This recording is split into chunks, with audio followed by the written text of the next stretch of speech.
Fremouw here. This is Brooke Fremouw, certified trauma support specialist and adoptive mom of 11 kids. And today we're going to answer the question, does attachment parenting work?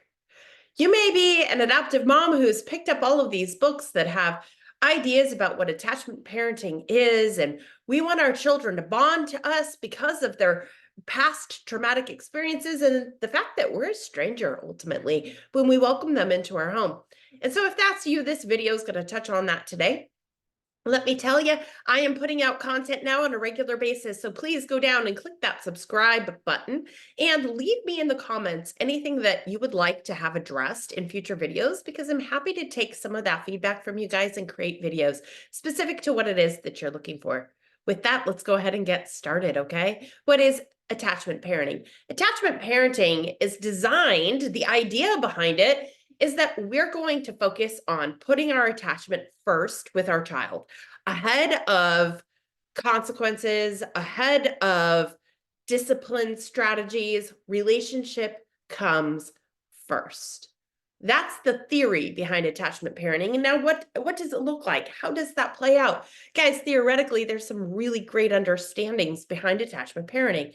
We want our children to feel safe, right? Even when a kid makes a mistake, we want them to feel safe in the relationship. Children that have come through the foster care system, especially, those kids are going to come into this feeling like, oh my word, the last person that was in authority over me, they abused that power. I certainly don't want that again. And so if you come at them heavy-handed, give them the look, you know what I'm talking about?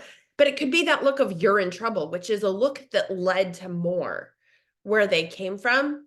If you raise your voice, again, raising your voice could have been a really huge trigger for these kids in the past. And so those kinds of things lead to fear responses in the child, and those fear responses make the circumstances feel unsafe. And so attachment parenting, the idea is to connect. The idea is to sit with them through their big feelings and their fears. The idea is to come to them calm, reflective, give them a safe companion to process through their attitudes and their behaviors, so that when they calm down, they've got you that's walked through both the good and the bad with them. Doesn't that sound euphoric? It does. The problem that I found with attachment parenting styles in general, again, this is a broad brush, right? So pardon the broad brush, but what I have found is that ultimately in the world of adoptive parenting, what is the number one thing adopted children believe they absolutely need? They want it and they need it. Control. Control. They've learned that the world is unsafe. The world is unpredictable. Therefore, I need to be in charge of my own environment and the people that are within it. And so attachment parenting, can you see how that actually plays into their desire for control? Are you able to go and do laundry while you're riding through their emotions with them? No. Are you able to process your own feelings? No. Matter of fact, a good portion of parents that I talk to, they get hit, kicked, punched, bit, right? As they're trying to sit with their child, as they're trying to process with their child. The child doesn't necessarily want you there, but we've decided that attachment parenting is right, and therefore we're going to be there for them, even if the child is like, I hate you right now, get away from me, right? It's hard. It's really, really hard. It's that time in theory, right? Where it's like, I'm going to be with you while you kick and scream, and then when time out is over, time in is over, we'll go back to our lives. In the meanwhile, you've put your dinner on pause that you were cooking for your family like 5 times. Does that work? Is it helping? In the big picture, I would tend to say no, it doesn't. That doesn't help. We don't want to send the message to our children of like, you're so out of control and crazy and whatever that just get away from me. And then when you can be kind, come back. We don't want them to say unacceptable, don't want you, do want you based off of behavior. That's not a message that we want, but we certainly don't want the message of, I am going to allow you to control everything that I do and everything that our relationship is, you're in charge of that.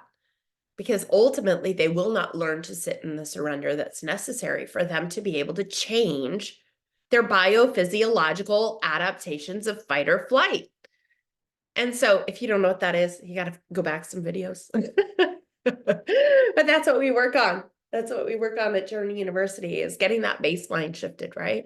And so at the end of the day, guys, what we want to do is not necessarily traditional attachment parenting. It's setting very clear, like, listen, I engage when we are healthy and helpful. And when we cannot be healthy and helpful, that's the point at which I need you to take care of your body. I will support you in your big feelings and in taking care of your body.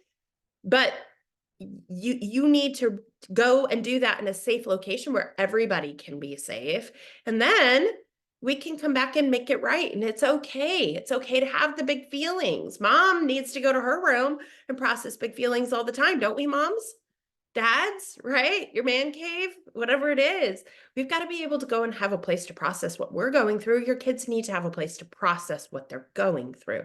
That's what we do at Journey University. We teach them to use that. And so kids end up going there before they're even having any behavioral differences, right? They can recognize, listen, I'm not okay right now. I'm going to go take a few minutes and I'll come back and I'll try again. And we're like, yeah, life skills. Those are life skills that we want to develop for our kids. So I'm a big attachment parenting fan. I like attachment parenting when children are compliant, but when children are having big feelings and big behavioral responses, I don't believe that coddling, coming in connection with them, putting yourself in that circumstance is necessarily safe or effective. And there you have it. Bye-bye.